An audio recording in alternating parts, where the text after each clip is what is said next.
Masa kejayaan Islam. Masa kejayaan Islam terjadi pada sekitar tahun 650 sampai dengan 1250 Masehi. Periode ini disebut dengan periode klasik. Pada kurun waktu itu, terdapat dua kerajaan besar, yaitu yang pertama, Kerajaan Umayyah atau sering disebut dengan Daulah Umayyah, lalu yang kedua, Kerajaan Abbasiyah yang sering disebut dengan Daulah Abbasiyah. Pada masa Bani Umayyah, perkembangan Islam ditandai dengan meluasnya wilayah kekuasaan Islam dan berdirinya bangunan-bangunan sebagai pusat dakwah Islam.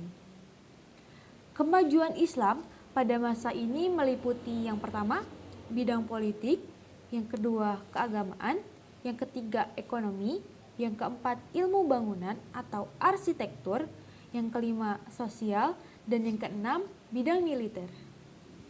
Perkembangan Islam pada masa Bani Abbasiyah ditandai dengan pesatnya perkembangan ilmu pengetahuan.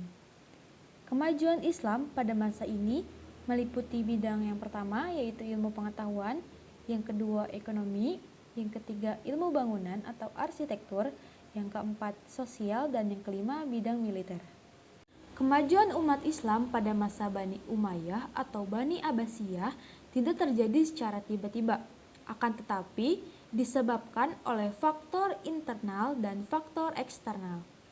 Faktor internal antara lain yang pertama, konsistensi dalam istiqomah umat Islam. Yang kedua, ajaran Islam yang mendorong umatnya untuk maju. Lalu yang ketiga, Islam sebagai rahmat seluruh alam.